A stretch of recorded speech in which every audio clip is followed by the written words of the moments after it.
We're gonna start recording for future reference. So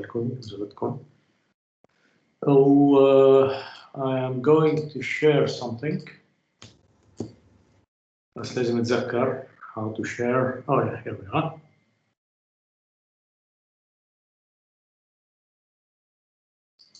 Okay.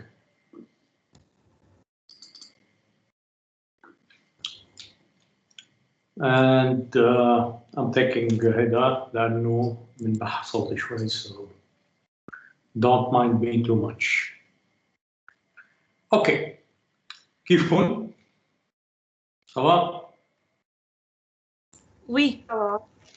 Ça va. اليوم هنعمل هيك. What we're going to be doing is هيك return in history to a period previous to what we discussed in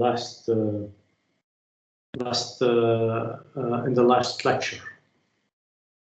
And the reason for this, and I will admit it very freely, is that I found it interesting.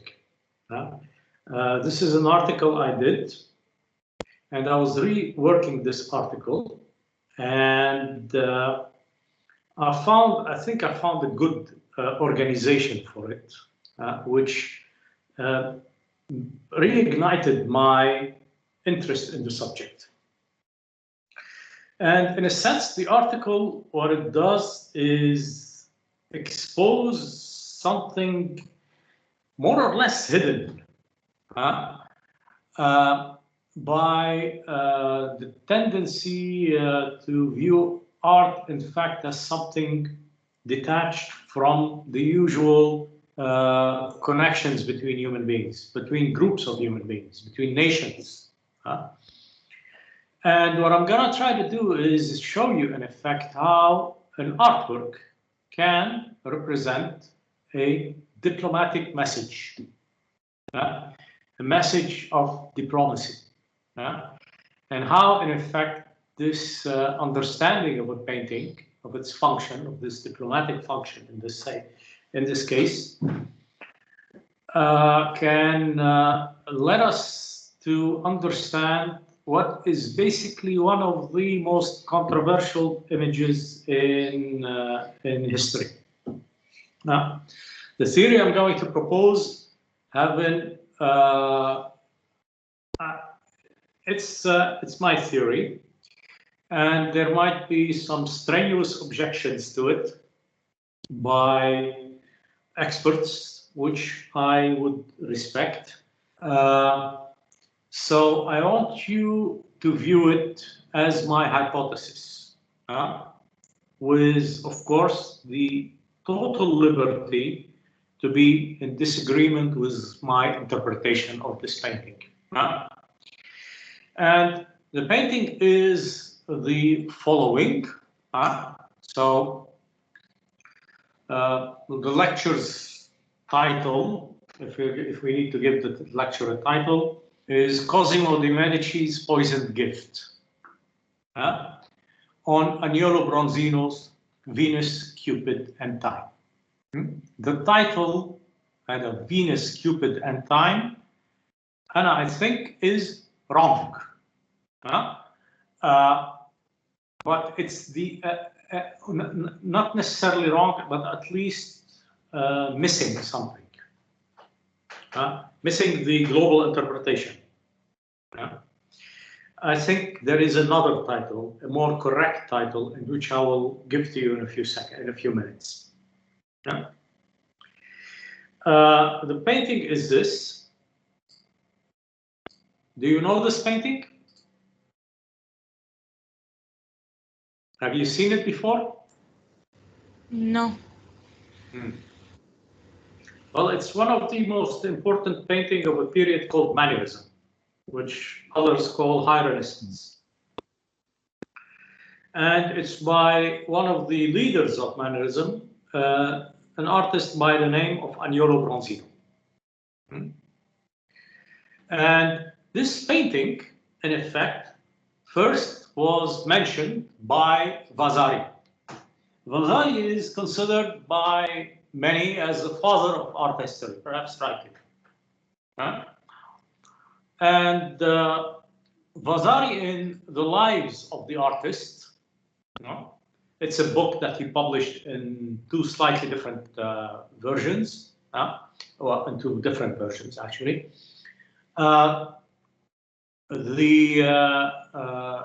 mention of this artwork, Vasari is seems to be the first who mentions this artwork.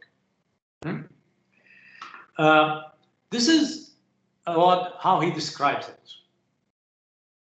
He describes the artwork as a picture of singular beauty that was sent to the king, to King Francis in France, Francis I in France,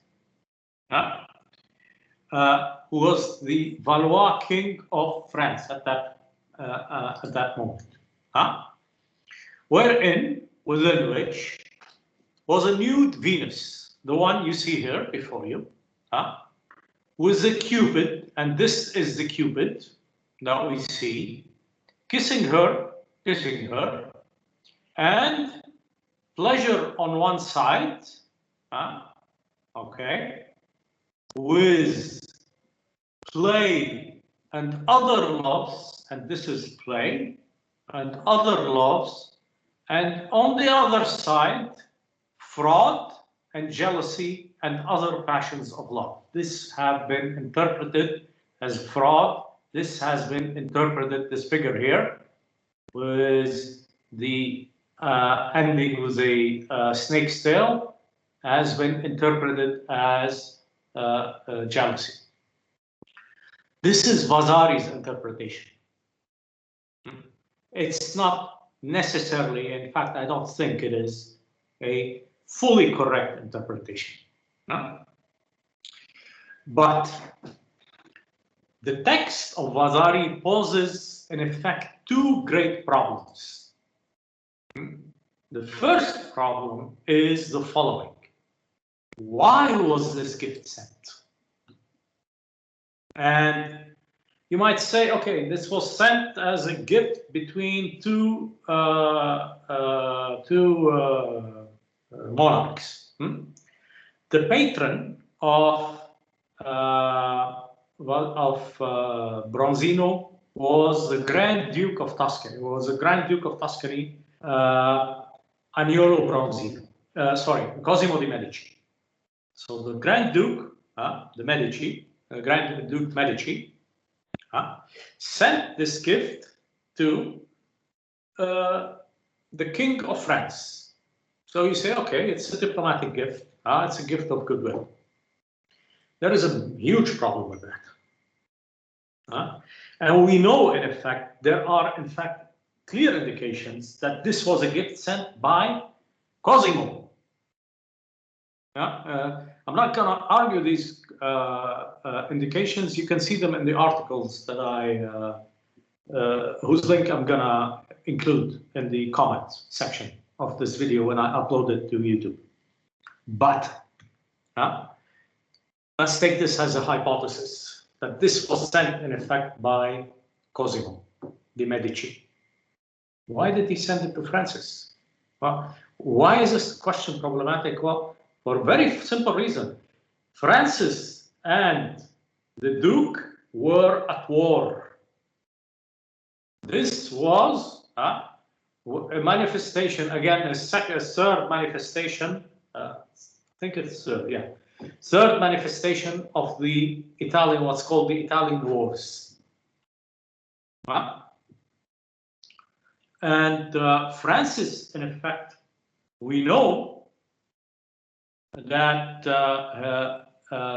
in a previous period, the King of France had supported revolutionaries against Cosimo. So this wasn't a accident. This was a long-term enmity. This was a long-term adversarial relationship between them. They were enemies for a very long time. So that's a problem. The second problem is the following. What is the meaning of this painting? And in effect, the meaning of this painting, it was indicated to me by François Laframboise, Allah yarhamu, my old teacher in the University of Montreal. He said that this is the most mysterious painting in one of his courses. This is the most mysterious painting in the Renaissance. And research indicates, in fact, if you do research on it, you will see enormously variable interpretations of it. There are elements in it that are uncontroversial. Yani, clearly, no, Vasari was correct. For instance, in the identification of this figure as Venus or Aphrodite, this is clearly correct. Why? She's holding an apple, a golden apple. And this is one of her attributes. It's related to her story, beauty contest, and was where Paris played a role, etc. So we know that this is, in effect, Venus. The other element that this is Cupid, we know also that this is Cupid. How do we know that this is Cupid? Well, he's holding here his arrows. He carries his arrows. And he has wings. Well, there's only really one figure in Greek mythology with these attributes, and that's Cupid. So we know that the identification of the central figures is more or less correct. There are other elements that are correct. And this, in effect, this figure here that you see. This is the chronos, the figure of time. And how do we know that this represents time? Well, above him, you have a side watch. You see this? I'm shaking up. You see? Yes. Yeah, so we have the sandwich, clearly indicating that this is, in effect, the figure, which is the figure of time. But then there are elements that are, in effect, more controversial, much more controversial. For instance, this child. Panofsky, he interprets the child, this little boy here, as representing pleasure. Okay. Levy presents him, describes him as pain after pleasure. Okay. Bosch as mirth, and Healy as folly. These are authors, Panofsky being the most famous one of them. So you see, art historians, four art historians, each one of them describing this child completely differently. Well,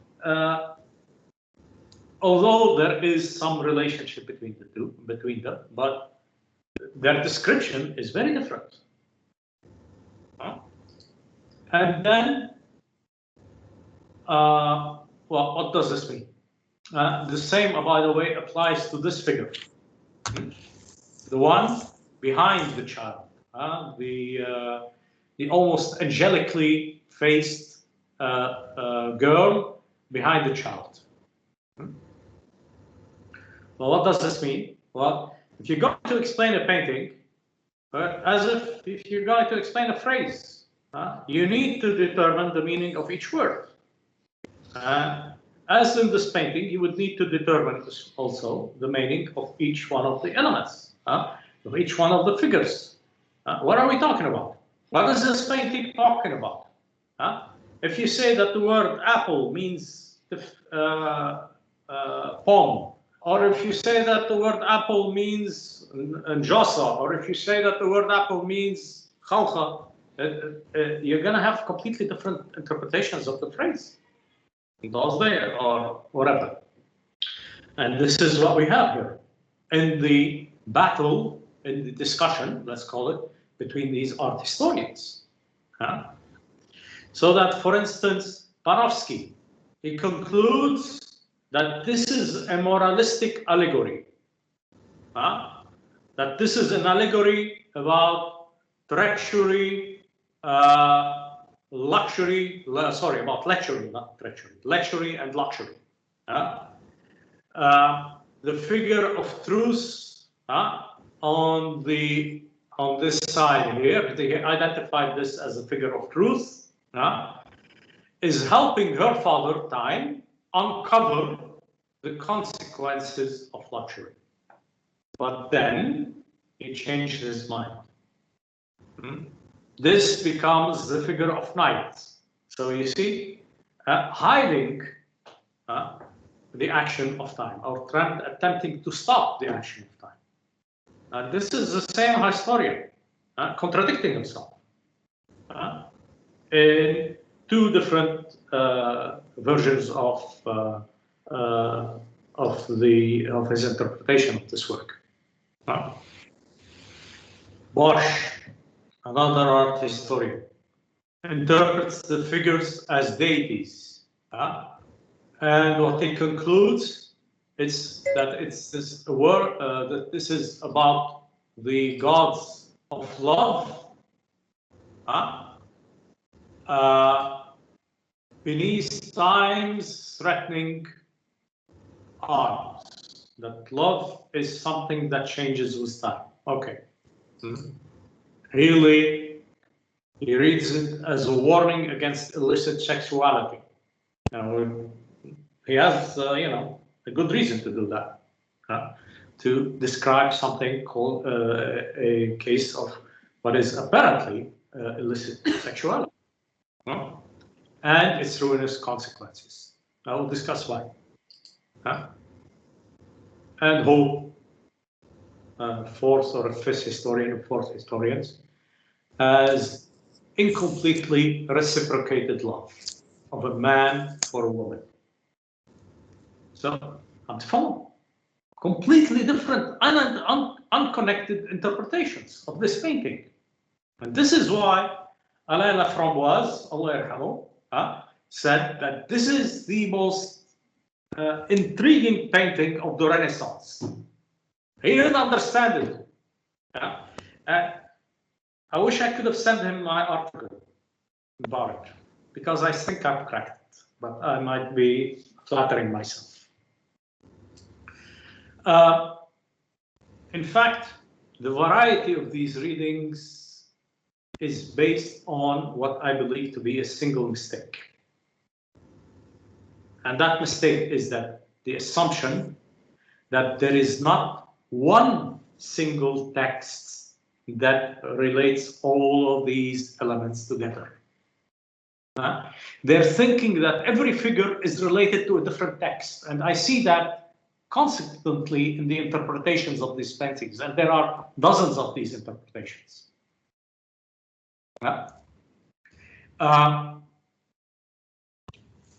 What does this mean? What it means is that, okay, you interpret this as meaning apple, and you interpret this as meaning boy, and you arrive at the conclusion the boy is eating the apple.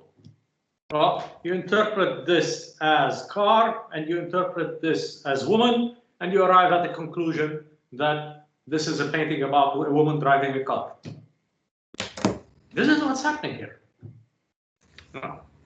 Because they don't assume to have the single textual reference, their interpretations are too loose. And basically, you can construct any interpretation that you want by combining each figure to a different text.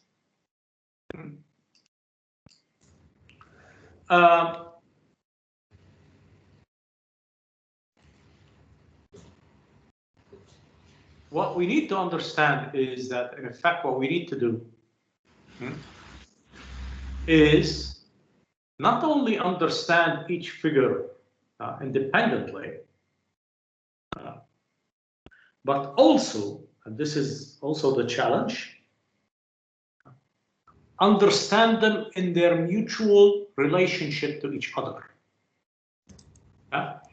in a way that they would make sense as a coherent sentence. In other words, as a syntagmatic structure, a syntagmatically correct phrase to be the meaning of this painting.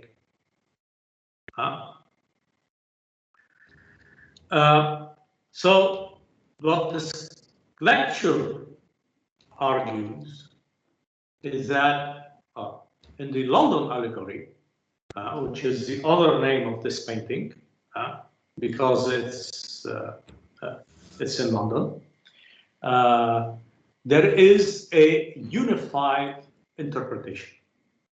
It can account for both the identification of the figures, unified text, one text that can account for the identification of their figures in their mutual syntagmatic relationship within the painting itself, and that this interpretation clarifies fully how this painting functions as a reference and commentary upon its current historical context, which is the Italian War.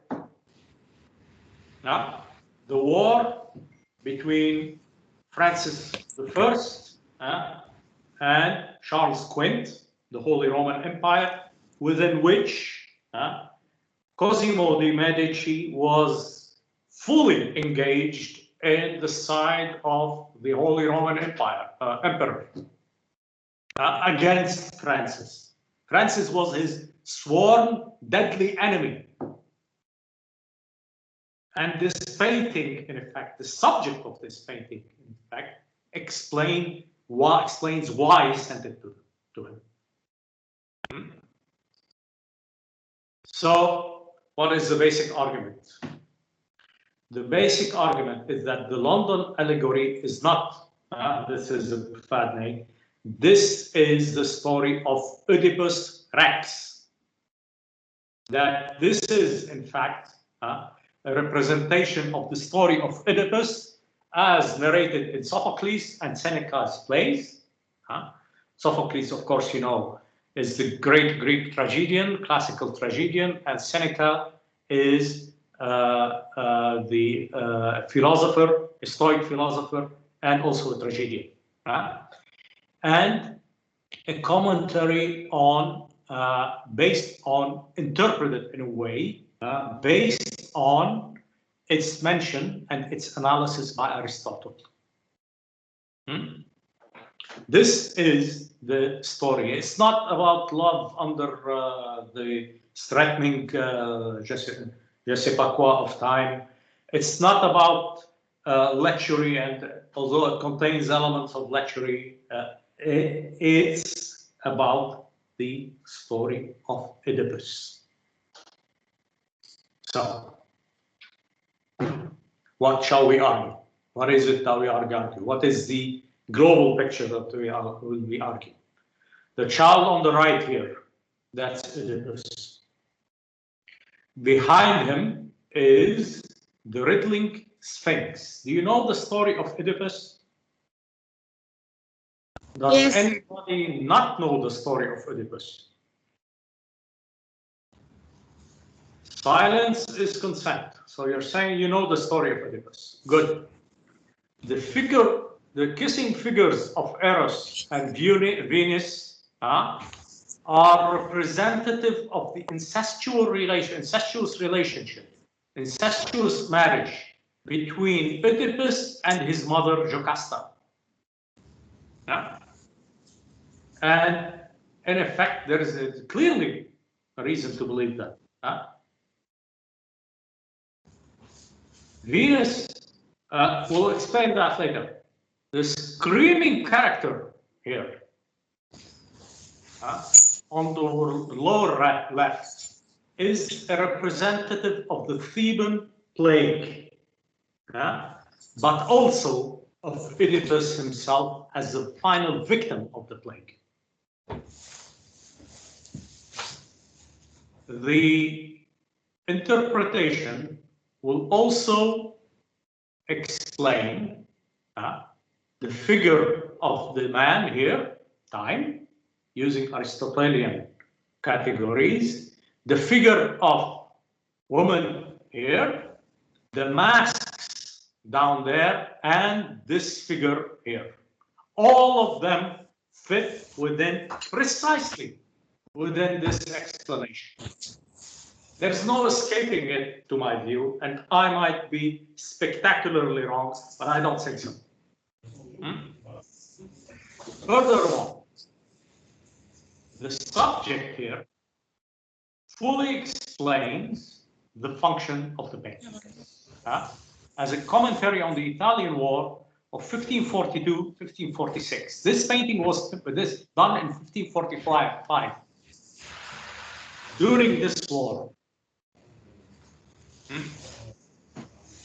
So, a standard for assessing any interpretation is whether it accounts for all the elements in a tight manner, in an inescapable manner, and in a historically significant way. Yes, go ahead, sorry. Somebody was saying something? Okay. And in a historically significant way. If this is false, or only partially correct, then some figures will be left unexplained. And by the way, I am inspired from this by Sherlock Holmes. You know, Sherlock Holmes says that if an explanation doesn't explain all of the relevant facts, then it's not correct. Is it Sherlock Holmes or Hercule Poirot? I don't remember anymore. Yeah, anyway, I think it's Hercule Poirot. Anyway, so the story of Oedipus is in effect mentioned in Homer's Odyssey. It's also mentioned in the works of Hesiod, Pindar, Euripides, etc. But our most extensive surviving version is in Sophocles' Oedipus Rex or Oedipus Tyrannus. The play begins in the city of Thebes, and in the city of Thebes, I'm summarizing the story now. And in the city of Thebes is struck by a plague. And Oedipus, the king of Thebes, has sent Creon, his brother-in-law, to the temple of Apollo to find a way for ending this plague. Why is Apollo angry with us? And upon his return, Creon declares that once the killer of Laius, which is the king that preceded Oedipus, once the killer of Laius is found and punished, the plague shall end. And what is the story? Well, the story unfolds in a genius manner as Oedipus attempting to discover the killer. And by the way, this has influenced, I think, Agatha Christie's greatest masterpiece. I'm not gonna tell you which one, because otherwise I would be completely ruining it for you. So the story unfolds as Oedipus attempts to discover the killer. And he meets with protagonists of the play, which reminds him progressively of a prophecy he heard when he was a young man, that he will kill his own father and marry his own mother. And Oedipus attempts to escape, leaves the city of Corinth and escapes towards Thebes. While during his escape, he meets a man fights the man, gets into an argument with him, fights with him, kills him. He continues on his way. While on his way, he meets a sphinx that poses a riddle. He solves the riddle. The sphinx commits suicide. He continues, and because he has solved the riddle and basically pushed the sphinx towards suicide, the people of Thebes give him, and they had promised that before, that whoever kills the sphinx, they give him the queen in marriage and pronounce him king. What is the story? How does the story reveal itself? Eventually reveals itself when Oedipus discovers eventually that the man he killed is his own father, and that the woman he married is his own mother.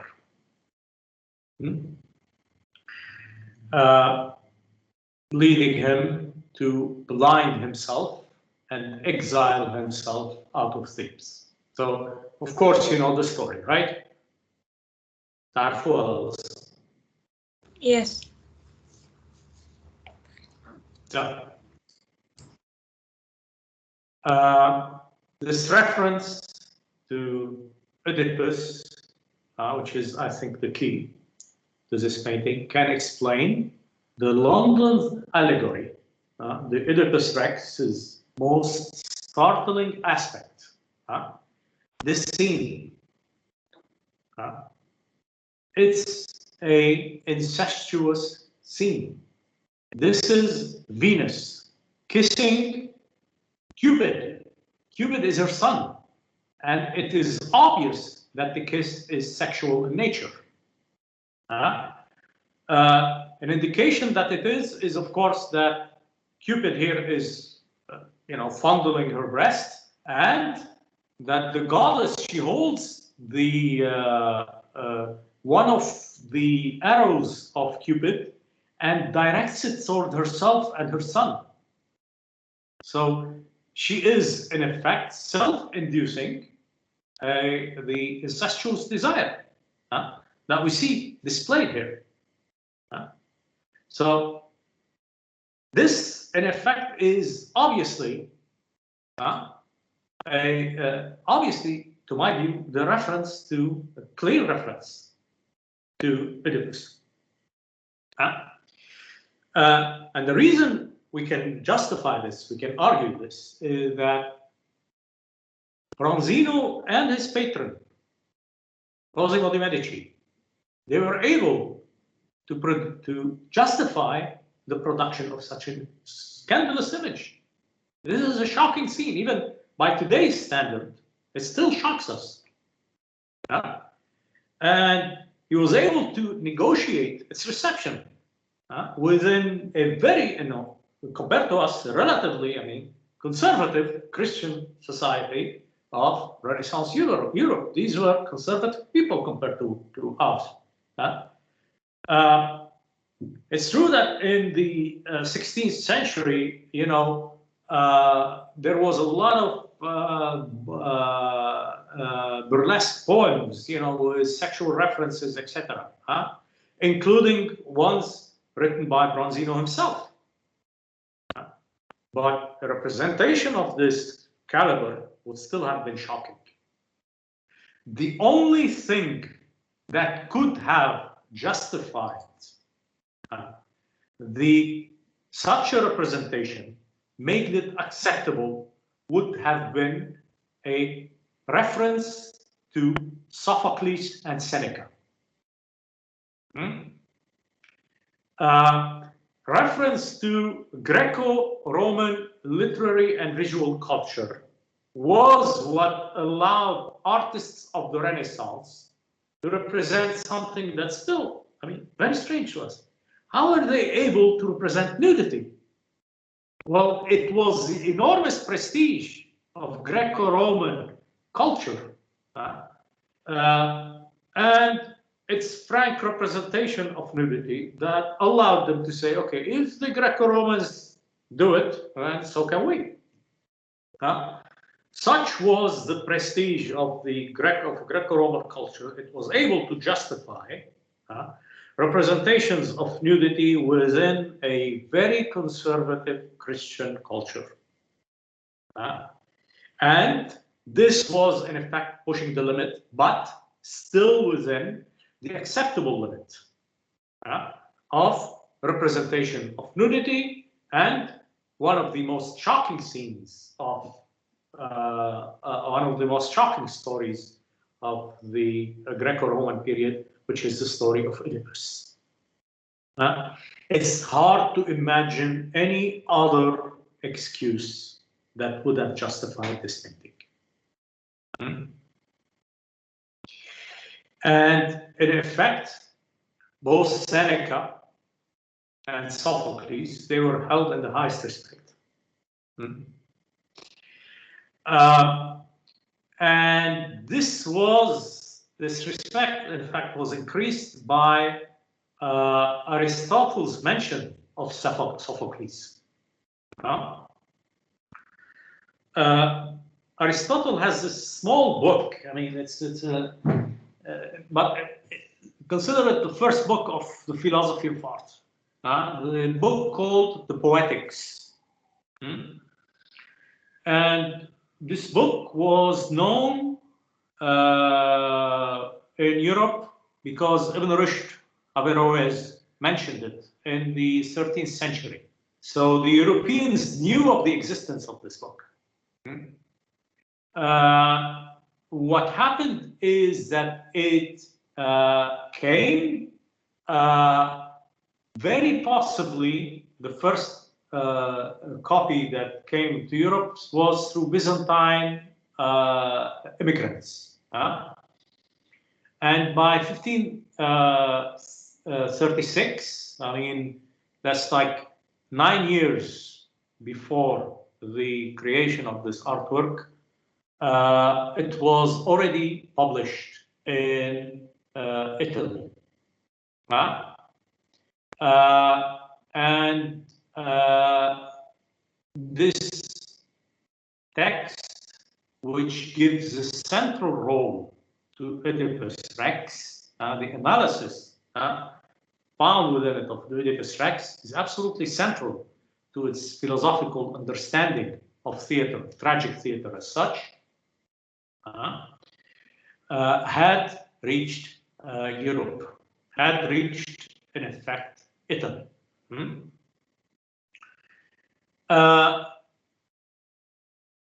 So it's also likely that Bronzino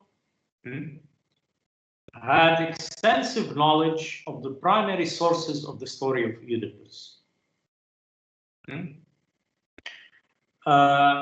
And one of the primary sources of this, not primary, but one of the sources of the story of Oedipus was the Oedipus written by Seneca,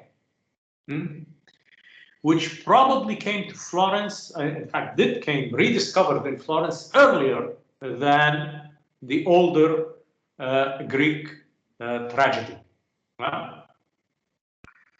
But before that, there was indirect mentions of it in fact, mentions of it in Dante, who describes the stories of the sons of Oedipus. So what we see is that this is a story that was for a person of even relative, even if they didn't speak Latin, even if they only spoke the Tuscan vernacular in which Dante wrote, they would have known about this story. So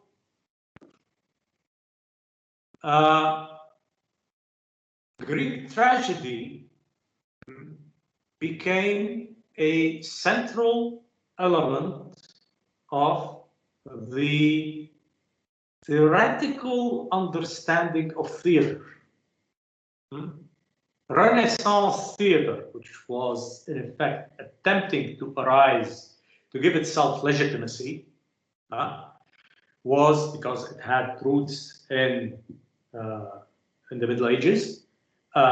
Renaissance theater was in effect giving itself, the French call it lettre de noblesse, give it itself legitimacy by basing itself on the text of Aristotle, among other texts. That's not the only one.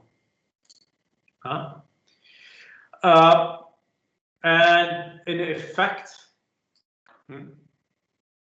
Bronzino uses a very well-known symbol to indicate that it is the theater that is the subject of this painting. I'll let you guess what this symbol is. No? Do you see it? Yeah, the masks. It's very The clear. masks. Yeah. Of course. The masks. This is, in effect, this is a Roman mosaic of the 2nd century. The mask was from the 2nd century CE, and even earlier, by the way, much earlier, actually, a symbol of theater. And in a very subtle manner, look at this. This is the darker mask. There is a contradiction between a dark mask and a lighter mask. The same one that you see here. Dark mask, light mask. Of course, in the Renaissance, men were represented with darker skin than women, but it's still an interesting, further interesting indication, not the main one. The very existence of these masks is the main one. And with varied expressions on their faces. Again, what we see in the representation of theater. So this would have been very well known to Bronzino. During the late Renaissance, Greek and Roman theatrical use of masks was completely known. It was mentioned in the Poetics, and it was mentioned in Ars Poetica for us. And by the way, it was also common use in the Commedia dell'arte. And in the miracle plays, and in the ballet de cour, everyone, this was so Bronzino was placing the symbol of theater next to an incestuous scene. What is he talking about? A theatrical representation of incest, which is what we have is the story of Oedipus as described by Seneca and as described by Sophocles.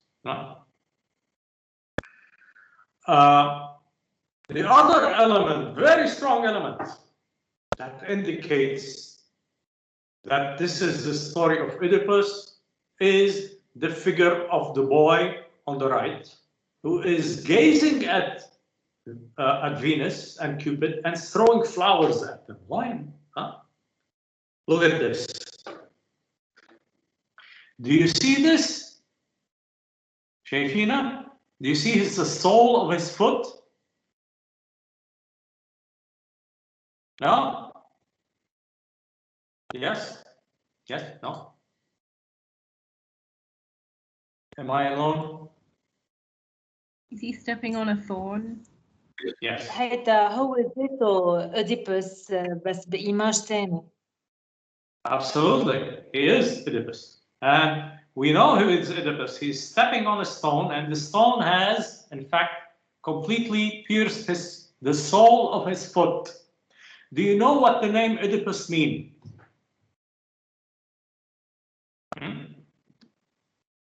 It means swollen foot.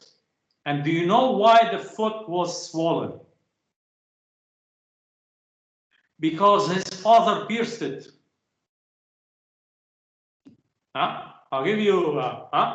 This is in her dialogue with Œdipus, and this is in Sophocles. Jocasta, his mother, and nor did describing the birth of her infant.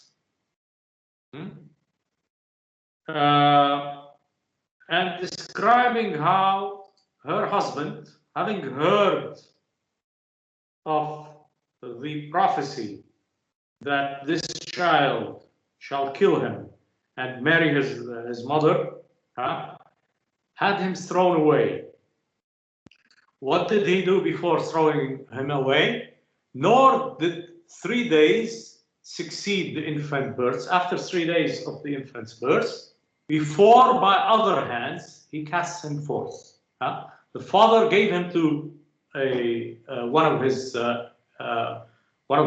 aides, one of his subjects, to throw him away, maiming his ankles on a lonely hill.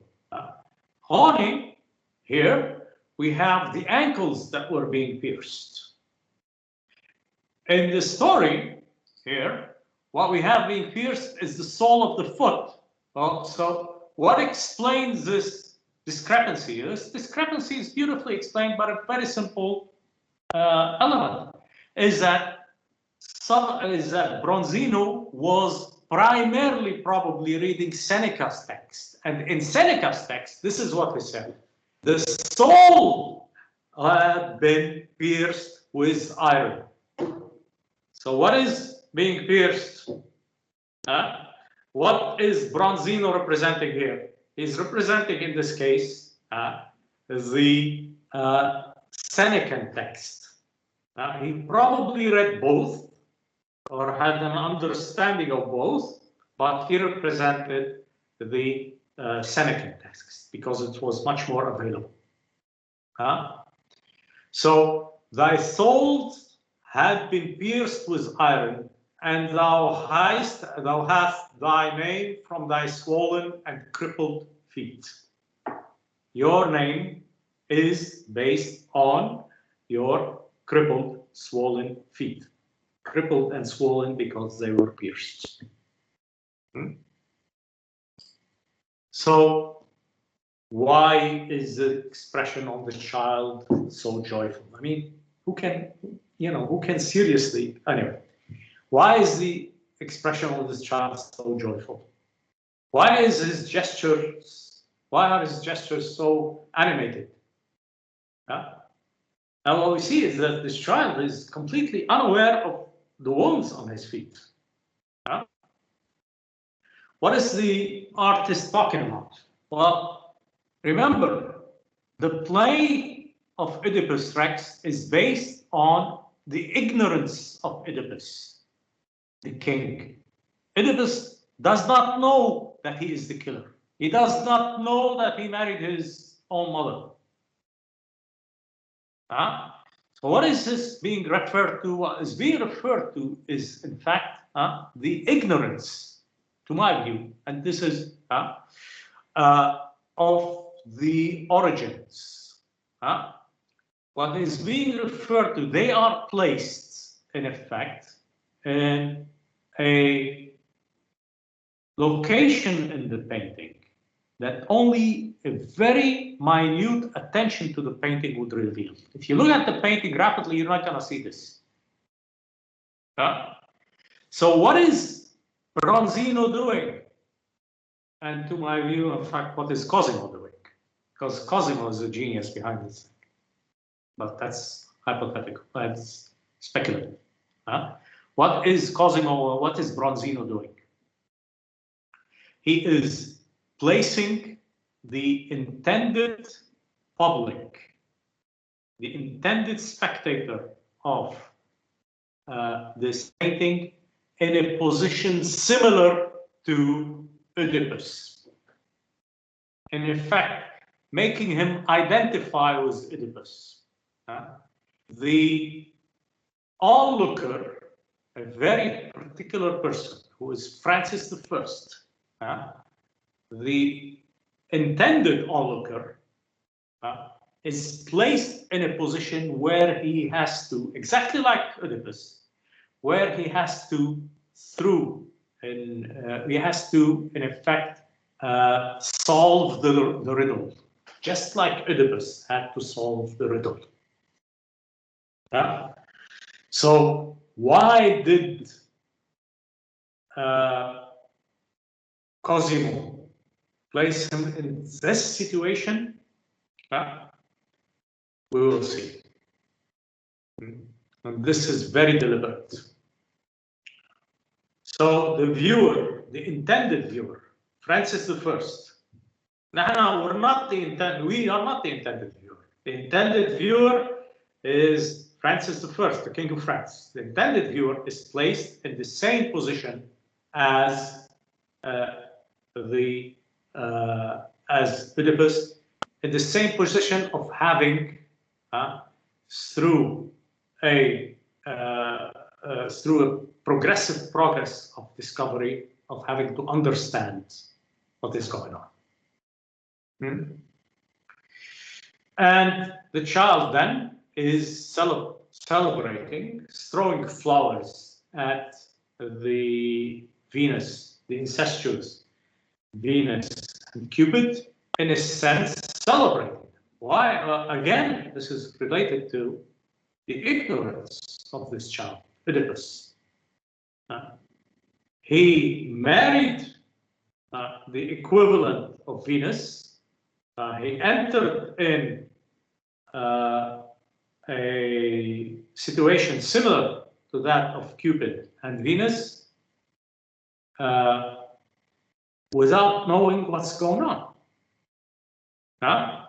So this joyfulness here is, his celebration is, in fact, reflects his celebration during what was probably his own wedding, his own tragic wedding. So what is Bronzino signifying here? He's signifying an Aristotelian concept, which is the concept of ignorance, and another concept, which is this concept of revelation. Both of these aspects are closely examined by Aristotle. I'll explain in a few seconds. Behind him, a creature with a young girl's face. And again, a close look, an investigative look, the same look that Cosimo and Bronzino positioned Francis in, an investigative look would reveal to us a surprisingly monstrous body. This, and I was shocked when I first saw this in the 1990s. And a small salute to François, to Monsieur Laframboise, Monsieur Alain Laframboise. So based on the uncontroversial identification of the central vicars of Cupid and Venus, it's clear that the painting is, in effect, clearly, and again, on the figure of Oedipus, it's clearly referencing Greek mythology. So the most natural place to look for an identification of this figure is in Greek mythology. And in Greek mythology, the closest figure resembling this figure, this woman, this girl, is the Sphinx. Again, an element found in Sophocles and Seneca, version of the. This has already been identified, correctly identified, by a gentleman by the name of Moffat in 1993 in one of his articles. But Moffat, he came so close, but he did not understand, in effect, that the whole thing is related to the story of Oedipus. He only identified, he accepted Panofsky's reading, as the exposure of lechery, and did not understand in effect that he had caught a central element that would have led him to what I consider to be the real explanation, that this is the story of Oedipus. So, the usual description of the Sphinx is a being with the head of a woman, torso of a woman, and the legs of a lion. There they are. And wings of an eagle, and sometimes, not always, with a tail of a snake. So what do we see?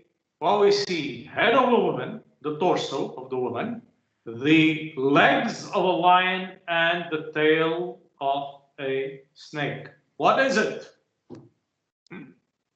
So, in effect, the only small anomaly is the absence of wings.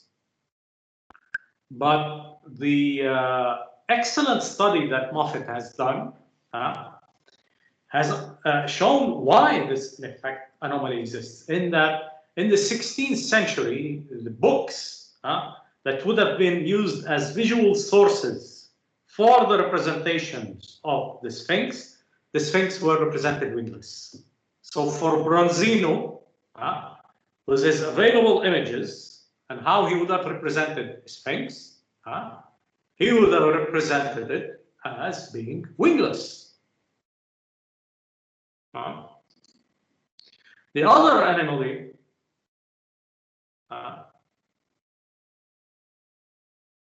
is also very interesting.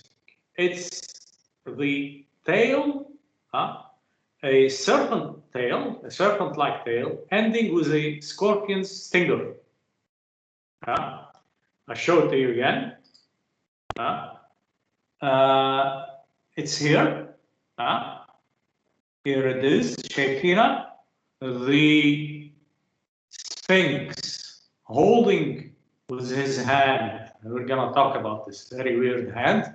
The tail, in one hand he's holding honey, in another he is holding poison.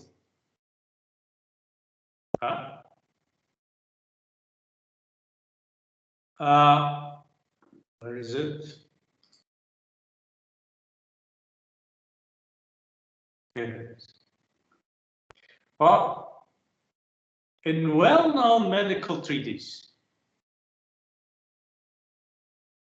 and in the same large period of Bronzino's work, syphilis, the disease, you know what syphilis is? It's a sexually transmitted disease. Was always represented under the sign of Scorpio. So the astrological sign of Scorpio was associated with the disease of syphilis.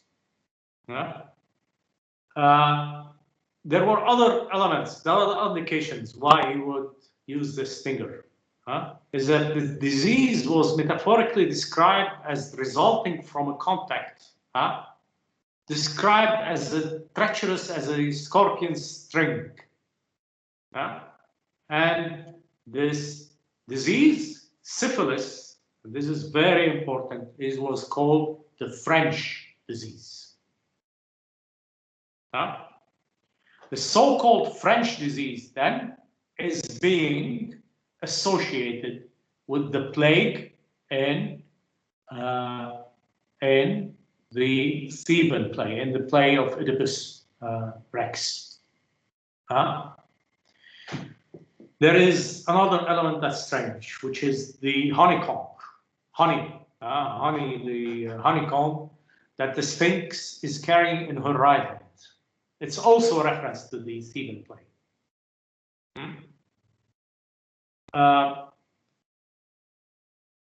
There are three interrelated symbolisms connected to honey and Bronzino that Bronzino would have been fully aware of.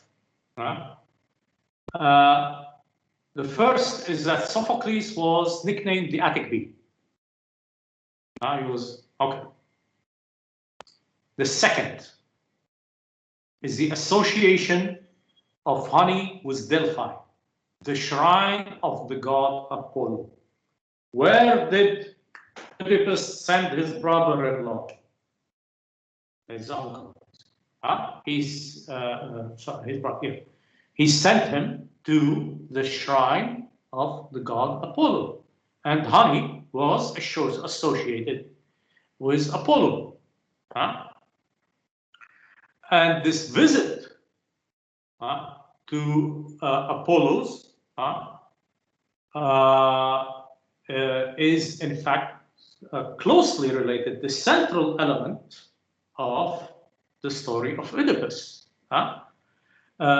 The Delphic shrine is a place people visited to get prophecies from the Delphic priestesses. And the Delphic priestesses themselves, the Pythian priestesses, were associated again with honey. For instance, in the Homeric hymns to Hermes, this is a text.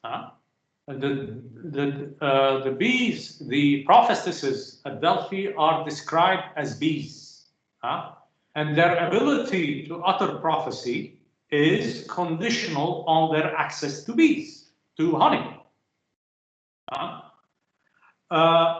In effect, there is another text that would have certainly been available to Bronzino, and that is a text by Plato. It's called Aeon. This is, I'm going to give you this passage. Bacchic maiden who draw milk and honey from the rivers when they are under the influence of Dionysius. Under the influence of Dionysius, under the influence of God Dionysius. And in Plato's, in fact, work, poetry is, in fact, associated, he's describing poetry here, and poetry is associated with prophecy, and both considered to be the result of divine possession. God takes away the minds of poets and uses them as his ministers, a form of possession that we see today in voodoo rituals, as he also uses diviners and holy prophets. Talking to Aeon, Socrates says, there is a divinity moving you. Aeon is a reciter of poems. And he describes poetry as resulting from inspiration.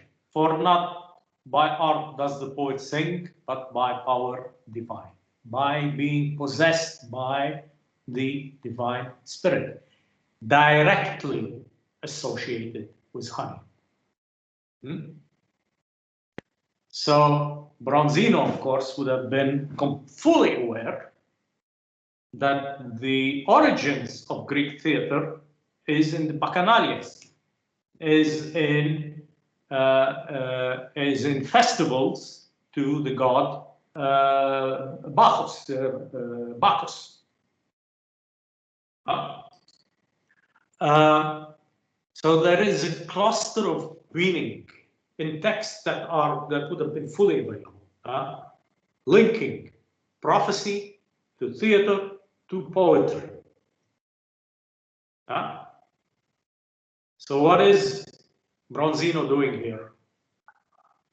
He's indicating the creature, and I promise I'll give you a break in 10 minutes. He is indicating the creature as the instrument of the prophecy's fulfillment. All of these images refer to Sophocles' tragic theater, and all of with the Aristotelian and Platonic connotations associated with theater.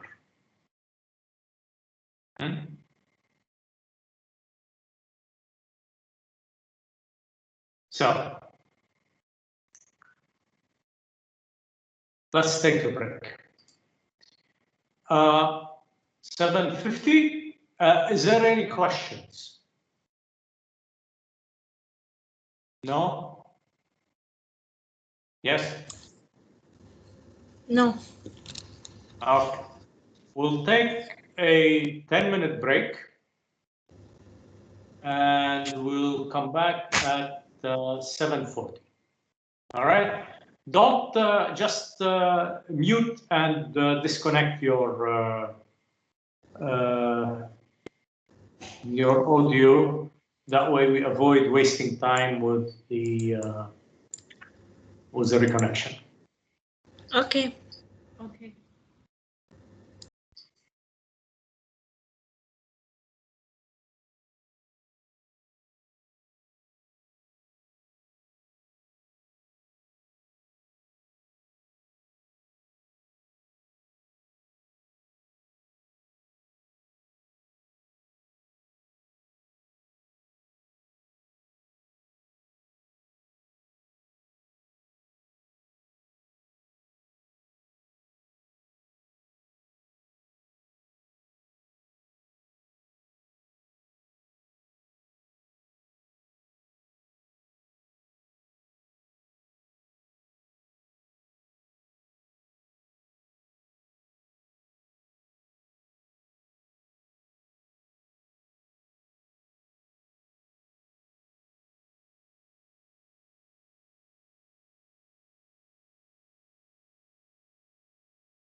Ready?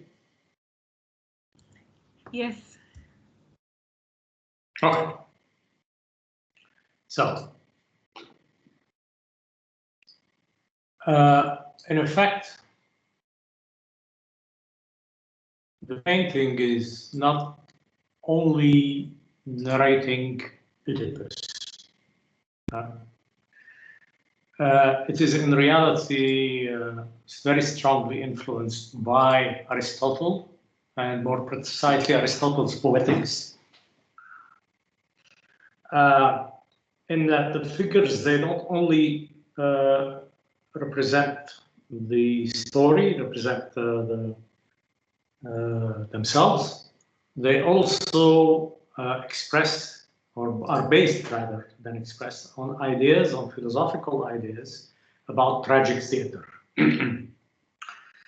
And these, on Aristotle's Poetics of tragic theater, which uses two very important categories, namely revelation and reversal. Revelation leading to reversal. And Aristotle uses the Sophocles' play as the greatest example of tragic theater, precisely because of this. Because of this idea of reversal, of revelation and reversal. So, what is revelation and reversal? It's what we see in the story of Oedipus. Basically, Oedipus progressively revealing what happens, leading to a reversal of his condition from a king of the highest authority in Thebes. He becomes an outcast. He becomes a poor wandering man. A complete reversal of his social position. How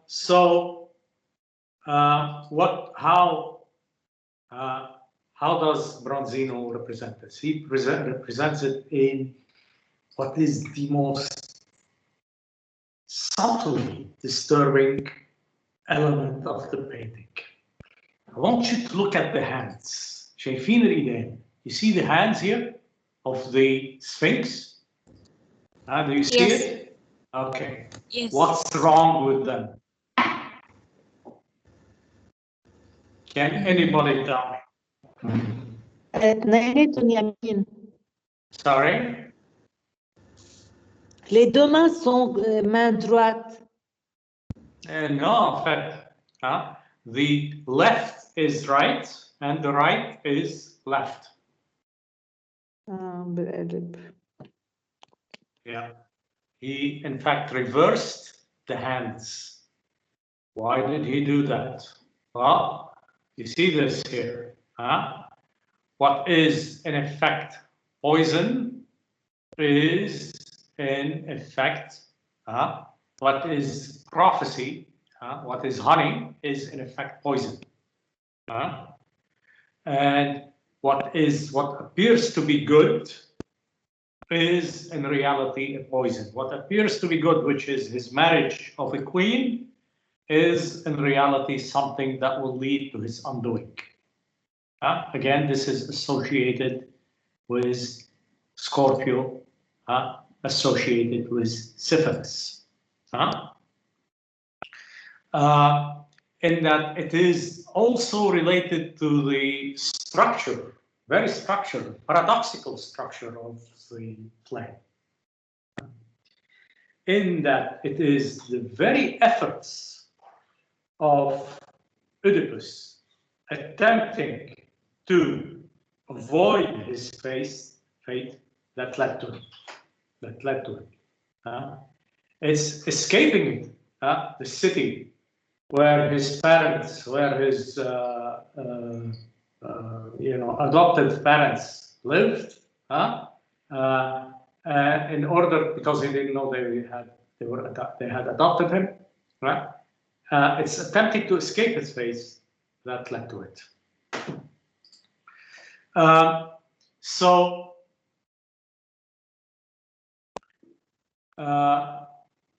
This idea of peripetia or reversal would have been very familiar to Bronzino.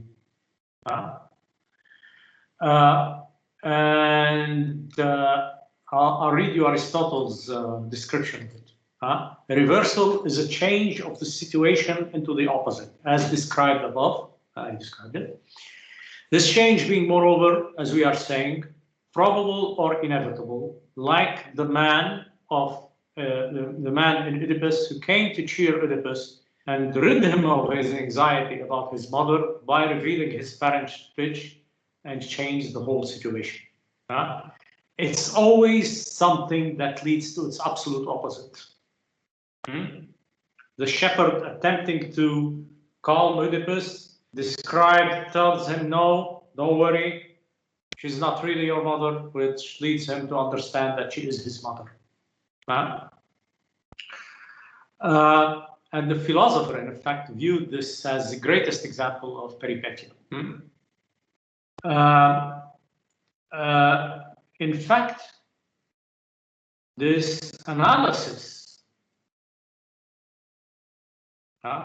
closely of the concept of revelation and the concept of reversal are constantly being fundamentally linked. It's revelation that leads to reversal in the Poetics and in Sophocles' work. And this is directly referenced in Sophocles. I'll read you a very old translation. The more modern translation of Sophocles' passage are even more explicit. But I'll read you this passage from Sophocles. Time, who sees all things, he has found thee out. What? Time has found thee out. Against thy will, and long ago condemned. The wedlock none may wed. The wedlock that should not, the marriage that should not have happened. Begetter and begotten, mother and child, in strange confusion joined. A more modern, this is an old beginning of the 20th century translation, but a more modern translation is begetter, mother and child in sexual confusion joined. Time, who sees all things, he has found thee out against thy will, and long ago condemned, the wedlock, etc. And the use of the word uncovering is also very used in the more scientific translation, more recent scientific translation. So time is uncovering something. What do we see here? This is the figure of what? No? This is the figure of time uncovering a strange confusion between a mother and a child. If there is any clearer indication that this is the story of Oedipus, anyway. And this then is a direct link to the question of revelation, the revelation in the Poetics. Bronzino is then representing an almost literal illustration of the verses. Time is placed on a higher position, able to see all things, just as described in the poem, in the verses, sorry.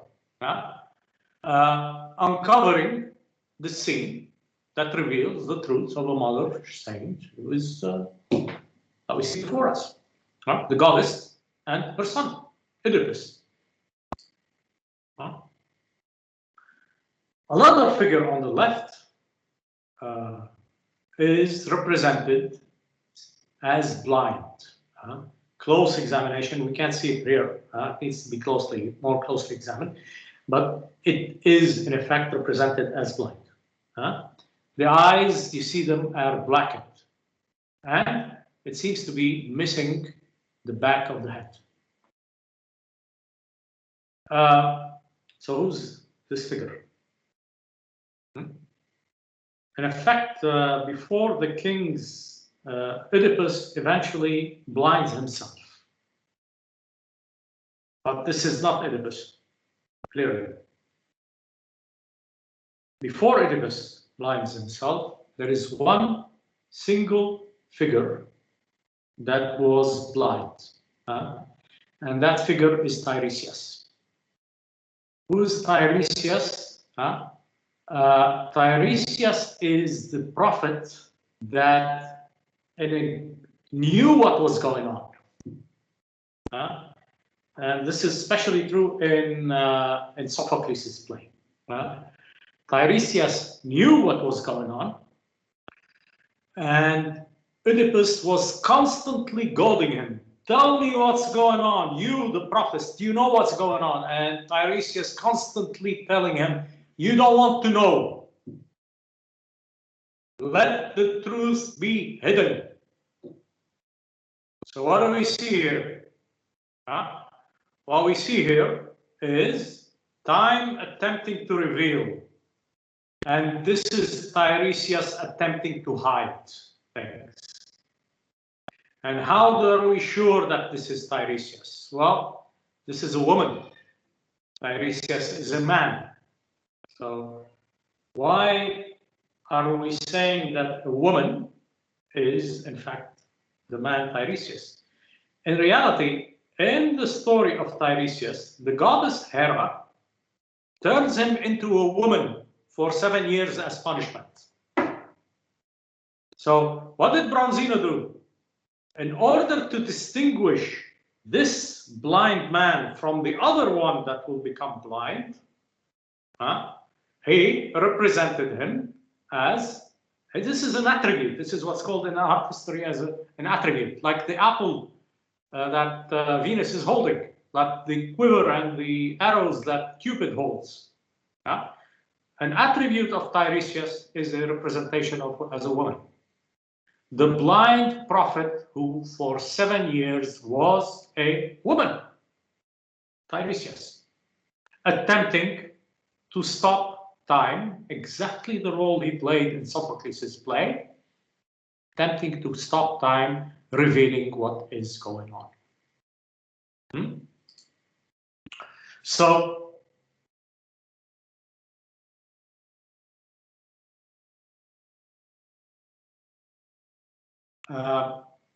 why doesn't he have a back of a head? There are explanations. Hope, for instance, has linked the absence of part of the cranium in Bronzino's work to a belief that during the Renaissance, the seat of the memory is the back of the head. So, in effect, Tiresias is the attempted forgetfulness, the failed attempt at forgetfulness. Earth. We see, in fact, we're not going to go too long into that.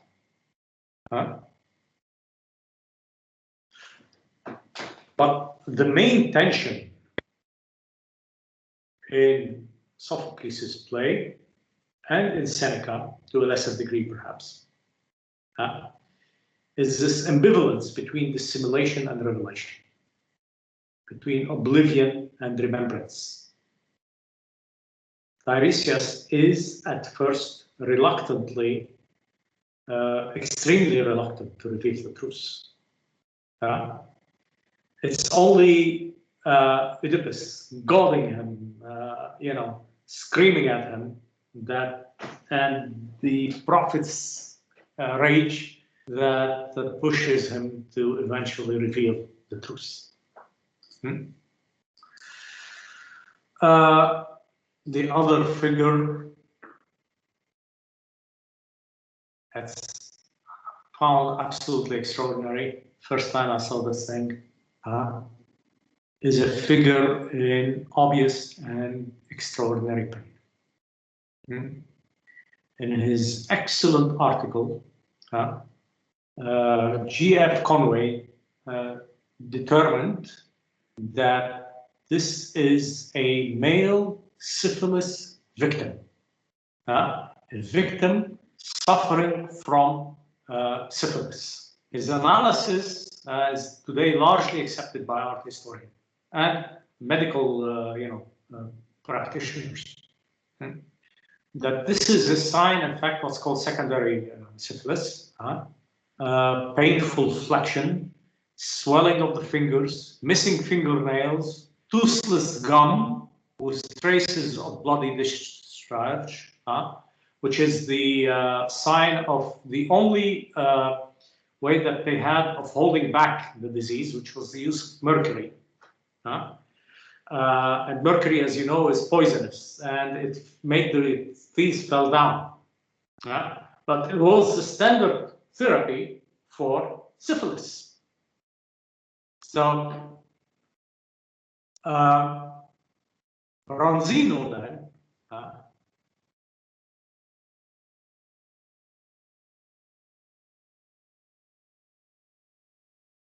is in effect understanding the Theban plague and understanding syphilis, by the way. He is understanding both the Theban plague, the plague in Thebes, and syphilis through his own culture, through his humanistic culture. Why did he link them together? Well, because the plague in Thebes was caused by illicit sexuality, as was syphilis. Syphilis was considered to be a disease of illicit sexuality. Sexuality was usually prostitutes. So of course it led to wives, even husbands getting syphilis because of anyway. So it's also to be understood that the scorpion stink at the end of the Sphinx can also be understood as a reference to syphilis. There is another reason why Bronzino is linking syphilis to the story of Oedipus. One of the consequences of the final stages of untreated syphilis is blindness. So the artist is alluding to a progression and the consequences of the disease. The pain, the blindness caused by syphilis is mirrors, in fact, Oedipus's pain and despair of discovering the incestuous nature of his relationship to Jocasta, leading to him blinding himself. In both cases, illicit sexuality leading to blindness. Thus, like the child and like Cupid, the figure on the left is a representative of Oedipus himself, going through the agony of his revelation and the consequences of this revelation. So that Oedipus is represented in the beginning and he is represented at the end of the story. So what is the context of this? Well, Oedipus, the syphilis, the disease, was a consequence of so-called Columbian exchange. The discovery of the New World, so-called New World, Americas, led to an exchange of diseases. Europeans giving smallpox and other diseases that completely devastated the American regions. In some regions, something like 90% of the population died. And on the other hand, the Americans, the Native Americans, giving Europeans diseases that still exist till today, such as syphilis. So there was an exchange of these previously isolated populations. These populations were isolated from each other. They developed diseases and immunity to these diseases, but one population did not have immunity against the disease such as syphilis, and the other population here did not have immunity to disease such as smallpox. So smallpox was completely devastating in Europe and the Americas. So as a consequence of this spread of viruses and spread of microbes, of bacteria, the spread of syphilis in Europe was very rapid. And one of the things that helped it was the first of the Italian wars in 1494. The French king, the predecessor of Francis I, Charles VIII, had invaded Italy, and his soldiers brought with them syphilis. So it spread like wildfire throughout Europe, throughout Italy. And this is why syphilis was called the French disease. This leads us to a very strange thing. If Cosimo was being nice to Francis when he was giving him this nice, beautiful gift, and it is a beautiful gift, why did he choose to represent syphilis? Why did he choose to represent the French disease? Why did he send to the French king an image with a disease blamed on the French, linked to vulgar and immoral for the period sexuality, to unfaithfulness? First, Cosimo de Medici was very knowledgeable of medicine, much more knowledgeable than Bronzino. So it's almost certain that he was the one who told him, I want this representation. Two, Cosimo de Medici was very authoritarian and very secretive. Very authoritarian in the meaning that Bronzino would not have dared send a picture to his sworn enemy. It was Cosimo who sent this picture.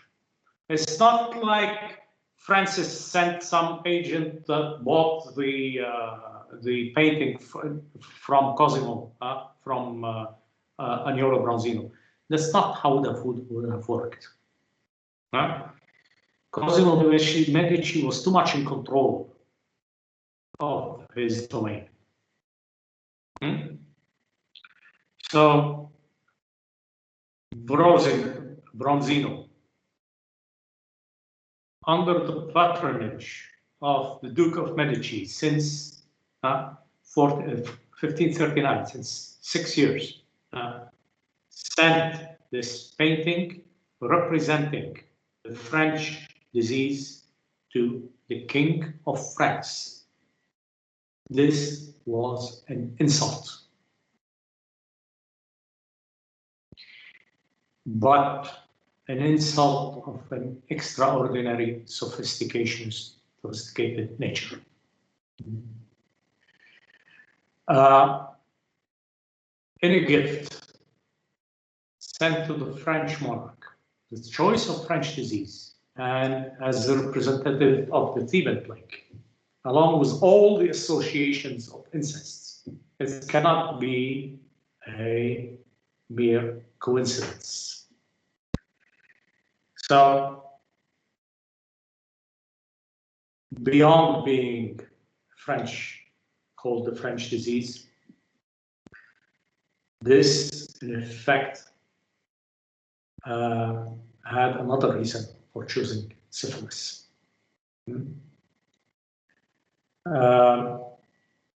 The painting in effect functioned in a very dangerous time.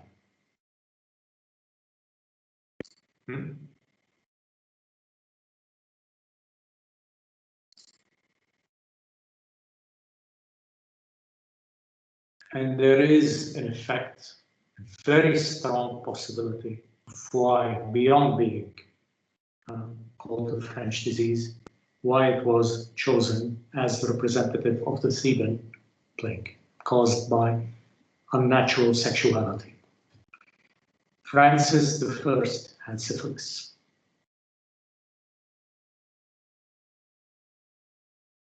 There are very strong indications, historical indications, that Francis I had syphilis. I give you the sources in the article that I have placed in the commentary period. And syphilis was a deadly, horrifyingly painful disease at the time. So what was Cosimo doing to his enemy? This was psychological warfare. He was reminding him of his death. He was reminding him that what awaited him was, in effect, the consequence of the well-known sexual proclivities of Francis I. Francis I was well known as being sexually promiscuous. Part of the reason why he had syphilis. This was in opposition to Cosimo. Cosimo was known to be very faithful to his wife. So Francis was being reminded of his death. And in a period, this was a period when France was yet again engaged in an invasion of Italy. And yet again was going to lose.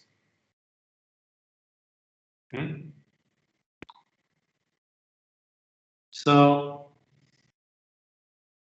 this artwork functioned as a riddle, and this is the reason for its great difficulty. Still today, it's very, very difficult. I mean, it's been 450 years. Sorry, 1545. Yeah, let's say less than 500 years, 450 years, let's say, and more.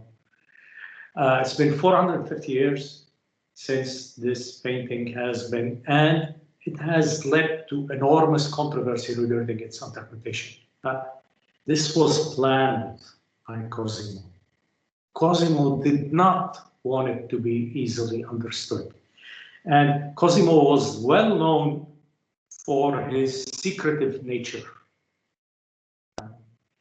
And in a message, in a gesture that would have been satisfying for Cosimo, even if Francis did not understand. Cosimo was having a conversation with himself. I have sent you this. This is what you are.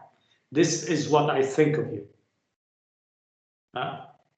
And he placed Francis in the same position as Œdipus, as having to investigate. The investigation revealing his truth and leading to what will be his reversal, his fall into the death caused by syphilis. This is a memento mori. Any questions?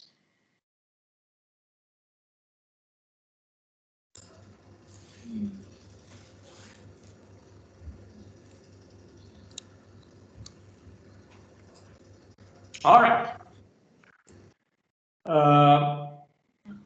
We will take the 10 minutes that remains to us to discuss your questions. Have you started thinking about your research questions?